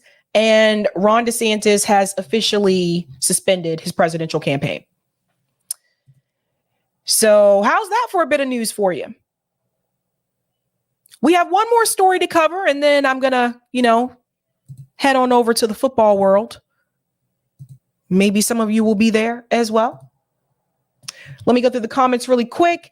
Bad Cookie says Trump DeSantis is what I called over a year ago, but let's see if that one pans out still. Thank you for the super chat, The Traveler. Funny how Hillary Clinton's endorsement AI killed DeSantis's campaign. That's a running theme with Hillary Clinton, actually. JB says DeSantis could be named Attorney General. That's a possibility. Joy says Garland Nixon talked about Ron when they both appeared on Fox and said he had no personality. I tell you, man. I tell you. Well, we're going to dive into two people who definitely do have personality, and that is Max Blumenthal and Miko Peled. They actually had the chance to share the stage for once. Miko actually tweeted, I had the chance to share a podium with Max Blumenthal to discuss the situation in Palestine, which is like phenomenal for those who are not aware. I attended a talk that Miko had at MIT. I attended a talk that Max had at the Community Church of Boston. Those were, I think, within like a week apart from each other or something like that. But going to those talks in person, they're very educational, and I encourage you guys to do so if they're ever in your area. So this is the Committee for the Republic, Max Blumenthal and Miko Peled. Where is the war in Gaza going? We're going to start with part of Max's speech, and then we're going to go ahead and transition into what Miko has to say. Let's dive in. To get hostages so that you can force negotiations that have been denied to you, force diplomacy, and wipe out the Gaza division that is enforcing this siege, this criminal siege that has killed your sons, your mothers, and your families. And that is precisely what took place on October 7th. I told you guys, everybody has a cold, man. I told you this stuff was going around. Israeli military bases from Re'im to Nahalaz were overtaken. The Gaza division was wiped out. Erez Crossing, the home of the Gaza siege, where Kogat, which devised the complex mathematical formulas, was overtaken, wiped out by a guerrilla army entering Israel on cheap Chinese motorbikes. This was not just a shattering of Israel's psychological security blanket, it was a political scandal of unprecedented proportions. Israel's military intelligence apparatus and spy tech that it exports throughout the world exposed as a paper tiger. Palestine placed back at the center of history, and normalization between the Gulf monarchies, and I don't care what Prince Faisal said in Davos today, the normalization is off the table. Israel's borders were temporarily shrunken for the first time since 1973 in the south, which is a closed military zone, and in the north by Hezbollah, which has entered the conflict. So what does Israel do? How does it respond? Well, first it responds with its own psychological war, which has been waged on us as well as its own population, its own narrative of October 7th, the worst killing of Jews since the Holocaust, beheaded babies, a woman whose fetus was cut out of her, pregnant woman, an entire family tied together, mutilated and killed while Hamas militants all ate lunch. He's talking about some of the propaganda that the media decided to stir up for October 7th. It's really crazy how far those stories went. And it was outlets like the Gray Zone that spent time debunking every one of those stories. And, you know, this is why independent media is so incredibly important. And I know you guys hear me say this a lot, but it's just the reality of the situation. Because if it's not for independent media, who's out there debunking those stories? When you can't even divide this in reference to Democrat or Republican, because the Democratic Party and the Republican Party, they're both pro-Israel. So who would have been the one to debunk those stories, those lies that mainstream media was spreading if it were not for independent media? All repeated by Joe Biden, who falsely claimed to have seen photographs of this, and Tony Blinken, all to justify genocide and prevent a ceasefire. All false. Most origin of this, and let's be clear, as Obama would say. Let me be clear. And now I'm gonna be completely convoluted unless I'm reading off a teleprompter. Hamas did shoot people. They did kill civilians on October 7th. I am not denying that. But Israel couldn't stick with that case. They had to go further in order to evoke the Holocaust in the imaginations, the traumatized imaginations and psyche of its own population, and to compel Western support for what it was about to do, which was going to be essentially a convening of an Einsatz group in reenactment society in Gaza. So where did these tall tales come from? One organization, mostly called Zaka, an ultra-Orthodox supposed rescue group with no coronary credentials, which claimed to show up in the southern communities of Israel. A guy named Yossi Landau, you'll see him quoted prominently in the New York Times, who confirmed the beheaded babies story. No beheaded babies ever materialized. Spread the lie of a fetus cut from a pregnant woman, and continues to lie. Yesterday, the New York Times published a puff piece on his organization, Zaka, which has just raked in a $3 million donation from Russian billionaire Roman Abramovich and a $125,000 donation from Mark Zuckerberg. All thanks to these lies, which have raised their profile. Yesterday in the New York Times, Yossi Landau said he found a woman stabbed in her genitals. They just make up anything. And you know what's really sad is that some of those events that they have lied about have happened to people, right? When Max talks about, you know, a fetus or whatever being cut out of a woman, that happened to slaves. That happened to American descendants of, that happened to slaves in this country. See, that's the part your history book doesn't tell you about. The history books in schools don't mention how graphic slavery really was in this country. So what's sad is that it almost sounded like to me, they handpicked things that actually happened to slaves in the United States and decided, let's just run with this narrative for October 7th. A hot mess. There are physical records of what took place on October 7th to everyone, names of the victims, and none of this has ever been registered. There's no physical evidence. Zaka is at the center of the Hamas mass rape psyop, which is being pushed by the Israeli Foreign Ministry through reliable vehicles like Hillary Clinton and Sheryl Sandberg, who appeared at the United Nations to spin this out at the Israeli mission, that Hamas used rape as a strategic weapon on October 7th. There is no documentation of any rape, no testimony from any rape victim, so anyone who said they're a rape victim. The Israeli government said, well, we can't provide you with any of them, to journalists who asked, because there was also no forensics done. All dead or in mental institutions. You can't hear from them. So we get very lurid testimonies from supposed eyewitnesses who suddenly surface months after the fact in the New York Times in a piece published called Screams Without Words by Jeffrey Gettleman, who is noted for admitting to fabricating quotes in a story about Robert Mugabe's government in Zimbabwe, which actually got Zimbabweans locked up in prison. We have the lead person in the Jeffrey Gettleman article in the New York Times, the woman in the black dress, Gal Abdush, who was found dead on October 7th next to her car. Her whole family, much of her family, her sister, and her brother-in-law have come out and denounced the New York Times for manipulating them and for inventing the story that she was raped and said it was basically impossible. We've debunked this in detail at the New York Times, along with this whole story. But the purpose of these atrocities, these extreme atrocities, is this is a genocidal conspiracy. It is to use the media and our governmental figures and people we supposedly trust, especially liberals and particularly feminists, because the progressive base for Joe Biden does not support this war. It's to use them to compel our support for this genocidal assault. And so That's right. To make the American people think twice, right? So to convince, especially those of us that participated in the pro-Palestinian marches, to try to get us to sympathize more, try to win us over, as if we don't know the history, as if we didn't do our own research, as if we don't understand how propaganda works. So they resorted to, let's make up these stories, these extreme stories, and say that they happened to people on October 7th, and then that'll win them over and we'll win back the narrative. Problem was that didn't happen. And they were never able to gain control of the narrative.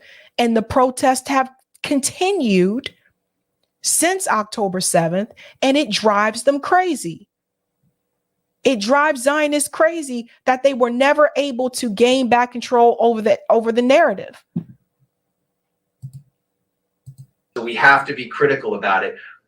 When we hear about all these burned bodies on October 7th, and again, this is not to deny that Hamas killed many people, non-combatants, as it took them captive. It all points to something much darker and more scandalous. Was it possible for Hamas to have reduced all of those homes in Kibbutz Be'eri to rubble with Kalashnikovs and rocket-propelled grenades? Or did something else take place? Like what Tuval Eskapa, who was the member of the security team for Kibbutz Be'eri in southern Israel, said when he told the Israeli newspaper Haaretz, the commanders in the field made difficult decisions, including shelling houses on their occupants in order to eliminate the terrorists along with the hostages. Look at the homes in this kibbutz, which is now being turned into a de facto second Holocaust museum, a new Yad Vashem by Israel, welcoming everyone from Elon Musk to Jared Kushner. Those homes were destroyed by tank shells, Israeli tank shells, and we now have video of Israeli tanks firing on homes which they knew contained Israeli citizens in this kibbutz. The Pessi Cohen home, 15 Israelis were killed in one tank shell strike. We know that because an Israeli actually survived. And we also need to think about the fact of those 3 hostages that were waving the white flag, Israeli hostages. Notice how mainstream media and the Biden administration, notice how they were much more lenient on Israel killing those hostages. Now, imagine if it were the other way around. If it was Hamas who actually had killed those hostages, obviously they would have been livid. But that kind of, for the most part, mainstream media covered it. But I didn't feel like they were trying to hold Israel accountable.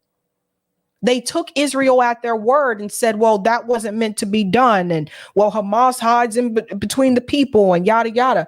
But, as much as they've said, we got to get these hostages back. I've said from day one, it was never really about getting the hostages back. It was about Israel being a genocidal maniac, wanting to remove the Palestinian people altogether. If they really wanted to get the hostages back, they would implement a permanent ceasefire. Hamas has said this multiple times. They would implement a permanent ceasefire. You would get those hostages back. They don't care about those damn hostages. That's just the reality of it. 2 Israelis survived, and they described that in Israeli media, that the Israeli special forces killed everyone in that home who had been held captive, and they knew they were going to kill them. They eliminated everyone, including the hostages, said a survivor, Yasmin Porat. So they even shelled their own military bases at the Erez crossing with a missile. This is something that Colonel Nof Erez, who was an Israeli Air Force officer operating on October 7th, called mass Hannibal. Hannibal is a reference to the Carthaginian general who poisoned himself rather than being taken captive. The Hannibal Directive is a semi-secret, now well-known, once secret Israeli directive to attack or kill Israeli captives if they're taken by Palestinians or the enemy, to prevent a painful prisoner swap like the one which saw Gilad Shalit exchanged for over 1,000 Palestinian political prisoners, including Yahya Sinwar, the prime minister of Gaza. So now you have over 200 captives. People are being taken captive in ways they never have before on October 7th. What does Israel do? Well, now we know through the largest newspaper in Israel and a correspondent, Ronan Bergman, who also contributes to the New York Times, that on October 7th, and I'm quoting directly, the IDF instructs all its fighting units in practice to use the Hannibal procedure without clearly mentioning this name. The instruction is to stop at all costs any attempt by Hamas to return to Gaza. The actual meaning of the order is that the main goal is to stop the retreat of the Hamas commandos. And if they took hostages with them, then even if this means risking or harming the lives of the civilians in the area. And Ynet records that over 70 cars were destroyed by Israeli tank shells or Apache helicopter missiles on October 7th. And one thing I want to add too, that Solomon was able to give context about when I interviewed him. Solomon had explained that originally that music festival was not a part of the plan. Apparently, what Solomon was saying was that that festival was supposed to only be like a one-day festival. So I guess when they had planned out this attack or whatever, part of that plan was not to have anything to do with the festival. But apparently the festival went on, longer than one day.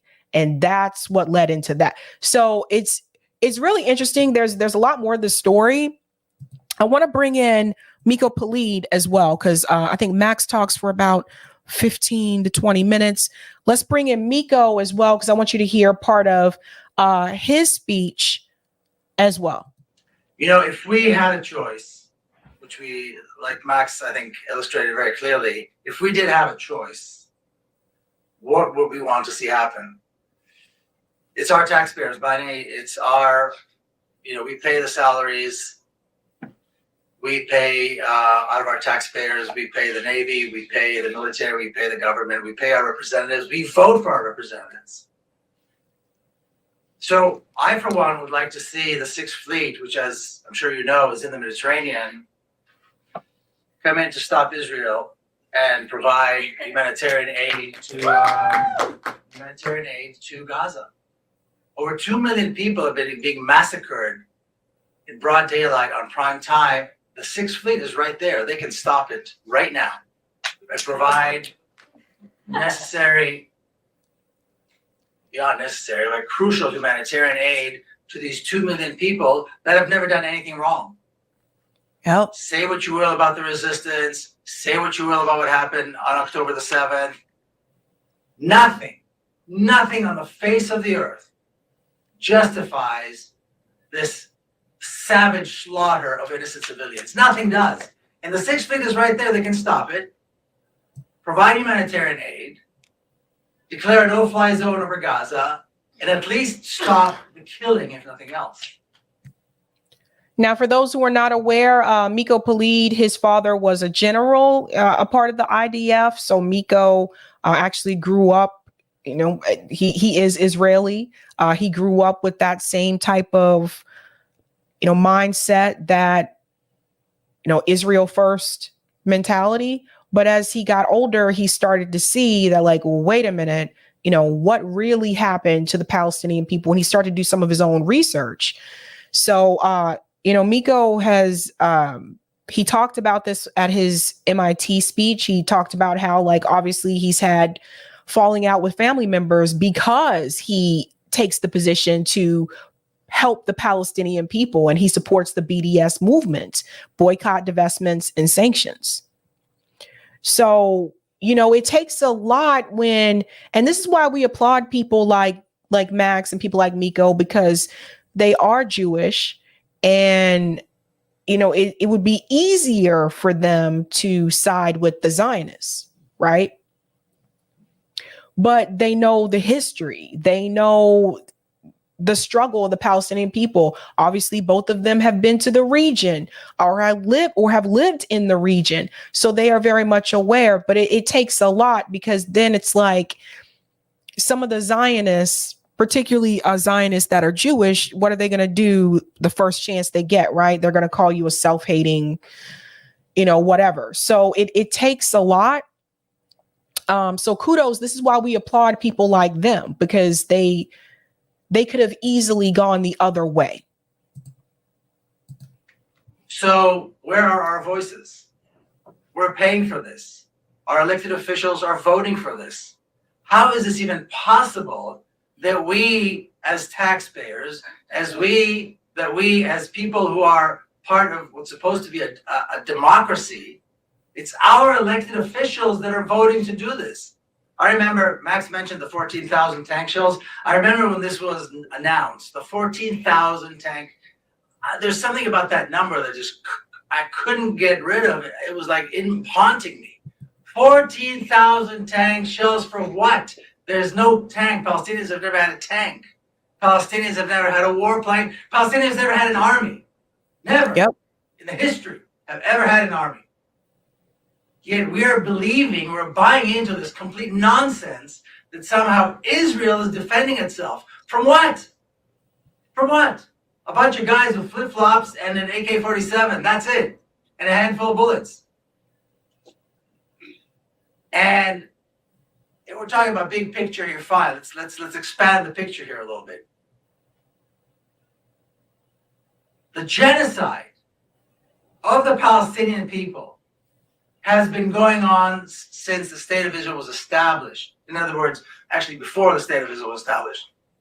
As soon as the United Nations passed this ridiculous resolution of partitioning Palestine, it was the end of November 1947. A well thought out, well planned, and very well executed campaign of genocide and ethnic cleansing began in Palestine. Now, what is so cynical about this? This was 3 years after the end of the Holocaust. 3 years after the end of the Holocaust, the world allowed a campaign of ethnic cleansing and genocide to take place in Palestine, which is 3 hours flight from Berlin, 4 hours flight from Paris. It's not some place at the end of the world that nobody can see or hear. It was right there. How could we possibly let this happen? 3 years after the end of the Holocaust. And as we know, in case anybody has any doubts, we know this because Amnesty International told us, an apartheid regime was put in place over Palestine.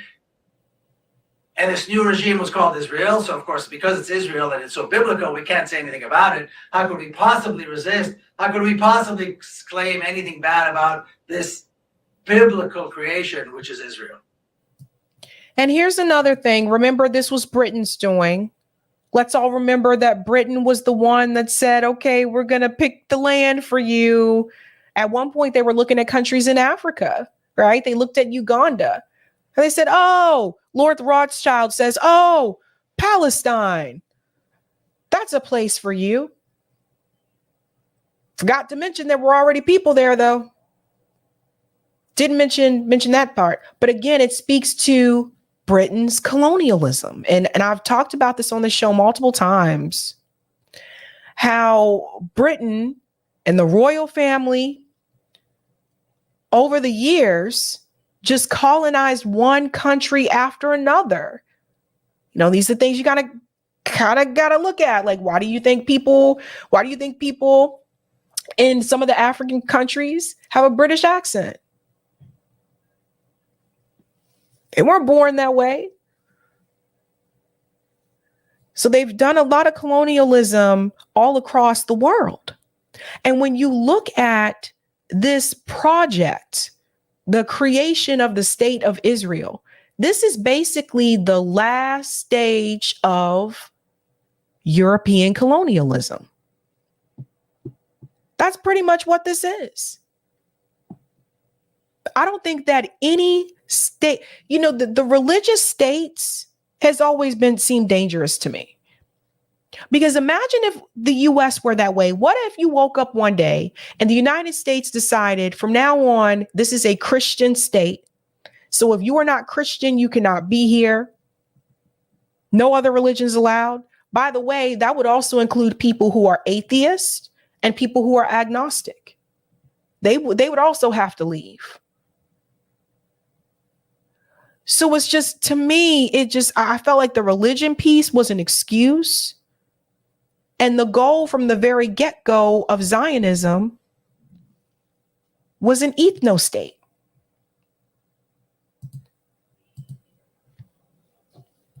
For 75 years. My father was an officer in 1948. When I hear Palestinians, many of them are in Gaza, because he operated mostly in the southern part of the country, who come from these villages that I know my father participated in those so-called battles, if you want to call them battles. It was a campaign of ethnic cleansing against a nation that has no military, but fine, let's assume they were battles. I cringe. Villages and towns, they're no longer there. Gone.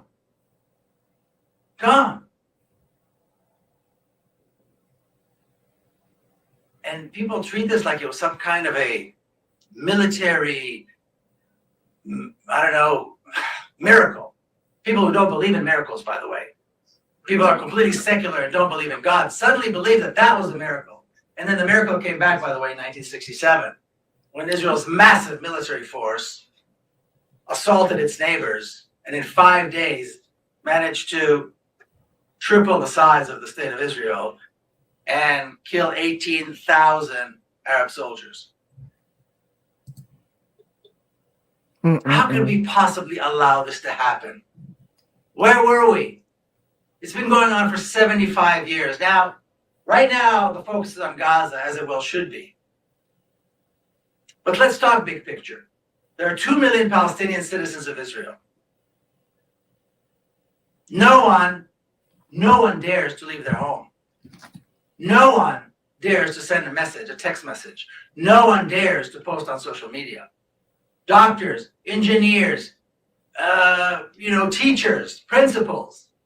People are fearful of their life. You know why? Because their life is cheap.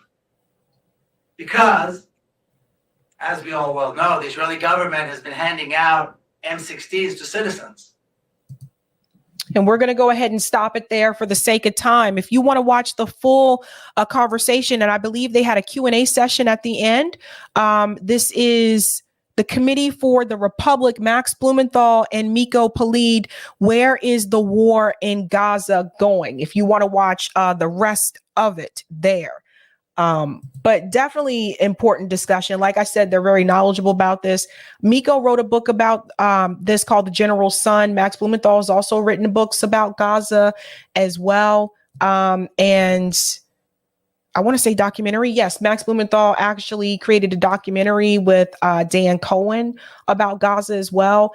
Abby Martin has a documentary about Gaza. Like there's so much information at your fingertips in reference to resources where you can find out more information about this. Let's go to some of the comments here. Crystal says, my grandfather was Cherokee Indian. I know what was done to them as well. No different than what Israel is doing to Palestinians.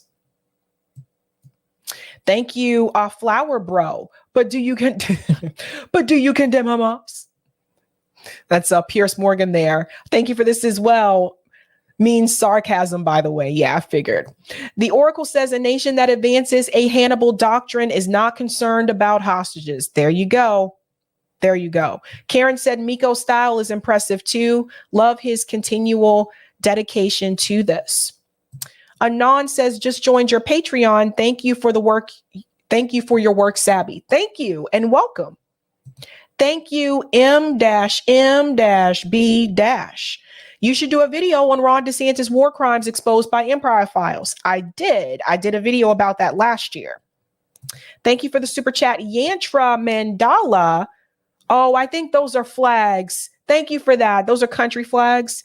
Yeah. Sometimes like StreamYard hasn't figured out some of the symbols, some of the pictures that are on YouTube. And so it may show up as a bunch of letters like this for me, but I think those are flags. Danny says first and goal, Bills possession. Thank you for the update, Danny. I'm coming, guys. I'm coming. Hold on. I'm going to be there. because yesterday's game was wild. Roger says, Sab, using religion as what if has already happened here. It is how we became U.S. through Christianity that Europeans used as an excuse to genocide indigenous people here because they weren't Christian. There you go. And thank you, Penny. USS Liberty, 6/11/1967, LBJ forced to cover it up. And thank you, MC. Thank you for this excellence, peace, and love. Thank you, MC. If you haven't had a chance to do so, go ahead and smash the like button. That helps me with the algo. If you're new, don't forget to sub and share. And we're going to end with some fun. Someone made a funny video, and I want to share it because it just cracked me up. Go ahead and pull this up here. It's too funny. So there's this TikTok that's been going around on Twitter, actually. And I want to share this with you guys. I think you'll get a kick out of it. It's called We're White Liberals. Listen to this, guys. Let me make this a little bit bigger for the peeps in the back. We're white liberals. We say that we're not in a cult like MAGA, but then we'll dismiss any and all criticism of Joe Biden as Russian propaganda or voter suppression. We're white liberals. We use women's reproductive rights as a pawn, while ignoring that apparently the president can bypass Congress when it comes to funding a genocide, but not when it comes to codifying Roe v. Wade. We're white liberals. We'll bully you and say that if you vote for anyone besides Biden, that you're voting for Trump, instead of helping you organize and find a different candidate that isn't a dictator or a genocider. We're white liberals. We'll tokenize anyone from underrepresented groups who are in favor of Biden, while encouraging you to ignore and block anyone else who might speak out against him. We're white liberals. We'll try to scare you into voting blue by reminding you about Project 2025 and the threat of fascism under Trump. Even though people from underrepresented groups have told us that, despite its name, Project 2025 has been in motion since the 70s and 80s, and they already experienced fascism under Biden. We're white liberals. We'll gaslight others and ourselves into believing that life is significantly better under Biden, despite the fact that we're all struggling to feed our families and pay our bills. We're white liberals. We'll act as saviors to marginalized communities, but we'll also blame them if Biden loses and tell them they can deal with the consequences of that, usually in graphic detail. We're white liberals. We'll feign concern for Palestinians, but we won't actually watch the raw footage of them being attacked and unalived en masse. We're white liberals. We'll talk down to people of color and pretend like we know what's best for them, even though the wall's still being built and Cop City's still going up. We're white liberals. We'll watch tone-deaf Instagram posts made by our leaders and dismiss the thousands of comments streaming in, demanding a ceasefire, and just say that they're Russian bots. We're white liberals. We will talk over people in marginalized communities instead of listening to them and trusting their lived experiences. We're white liberals. We'll be recognized as Person of the Year for giving the economy a boost with our concert sales, while staying silent in the face of a genocide and actively destroying the environment with our private planes. We're white. That's a stab at Taylor Swift. Liberals. We like to say that we'll hold our own to account, but then we'll just ignore and justify it when our own leader is complicit in war crimes. We're white liberals. We'll put BLM in our bios while simultaneously condemning another country's resistance group that was born out of an unlawful and violent occupation. She hit the nail on the head. All right, guys, hard stop on Sundays. I'll be back Tuesday night, and I'm actually going to chime in with a friend of mine in New Hampshire who's going to be on the ground covering the New Hampshire primaries. So we're going to dive in and see how things are going out there on the ground and hear what people are having to say about who they're going to support, etc. So join me again Tuesday night. Other than that, guys, have a good night. Keep up the fight.